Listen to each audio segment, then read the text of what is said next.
ലോകത്തിലാകമാനം വ്യാപിച്ചു കിടക്കുന്ന ചരിത്രാതീതകാല ചിത്രങ്ങളുടെയും ചിത്രിതമായ ചിഹ്നങ്ങളുടെയും ശേഖരങ്ങളിൽ ഏറ്റവും മികച്ച എടയ്ക്കൽ ഗുഹയിലേക്ക്. ഇത് വയനാട് ജില്ലയിലെ അമ്പുകുത്തിമല.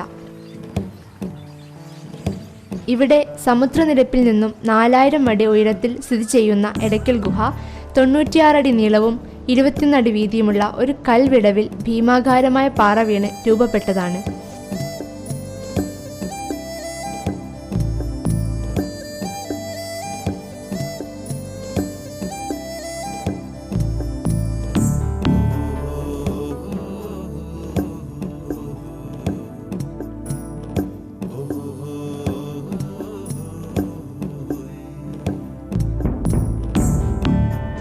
ഈ ഗുഹയുടെ പ്രവേശന കവാടത്തിന് 7 അടി ഉയരവും 5 അടി വീതിയുമുണ്ട്.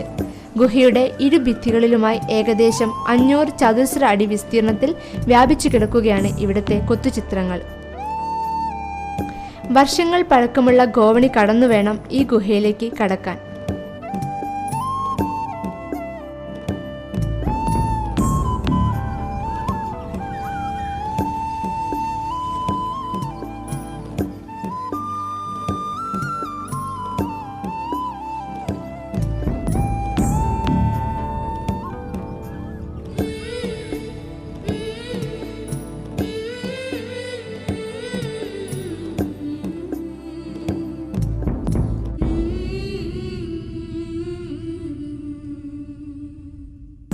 പാറയുടെ വിള്ളലിലേക്ക് മുകളിൽ നിന്നും മറ്റൊരു പാറ വന്ന് രൂപപ്പെട്ടതാണ് എടയ്ക്കൽ ഗുഹ. വിള്ളലുകൾക്ക് ഇടയിൽ വീണ മറ്റൊരു പാറക്കല്ലിനെ സൂചിപ്പിച്ചാണ് എടയ്ക്കൽ എന്ന പേര് വന്നത്.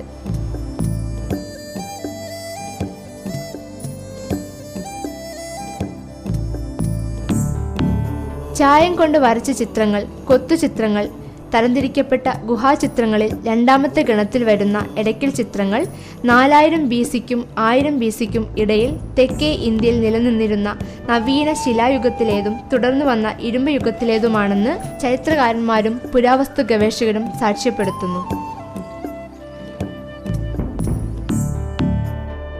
പ്രാകൃത അനുഷ്ഠാനങ്ങളും ആചാരങ്ങളും പാലിച്ചു പോന്ന ഒരു ഗോത്ര സംസ്കൃതി ഇവിടെ നിലനിന്നിരുന്നതിന് സാക്ഷ്യങ്ങളാണ് എടയ്ക്കൽ കൊത്തുചിത്രങ്ങൾ. കല്ലുള്ളി കൊണ്ട് ആഴത്തിൽ കോറിയിട്ടിരിക്കുന്ന രേഖകളുടെ ആദിയും അന്തരവും കണ്ടെത്തുക ദുഷ്കരമാണ്. ആടയാഭരണങ്ങളും തലപ്പാവുകളും ധരിച്ച മനുഷ്യരൂപങ്ങൾ, പ്രതീകങ്ങൾ എന്നിവ കൊണ്ട് സമ്പന്നമാണ് ഗുഹയിലെ 2 ചുവരുകളും. കൂടാതെ കേരളത്തിലെ ആദ്യകാല ശിലാലിഖിതങ്ങളുള്ളതും ഇവിടെയാണ്. എടയ്ക്കൽ ഗുഹയുടെ കിഴക്കേ ചുവരിലും പടിഞ്ഞാറേ ചുവരിലുമായാണ് കൊത്തുചിത്രങ്ങൾ രേഖപ്പെടുത്തിയിട്ടുള്ളത്.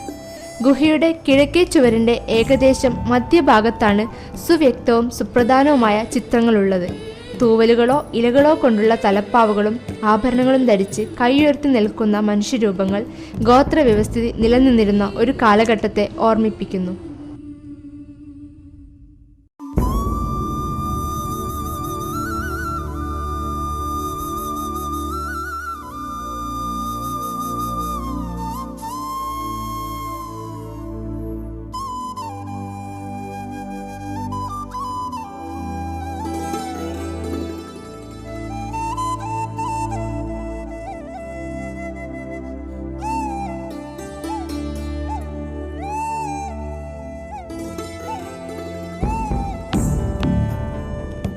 ആയിരത്തി 1894 അന്നത്തെ ബ്രിട്ടീഷ് മലബാർ പോലീസ് സൂപ്രണ്ടായിരുന്ന എഫ് ഫോസറ്റാണ് ഈ അമൂല്യ സമ്പത്ത് ജനശ്രദ്ധയിൽ കൊണ്ടുവന്നത്.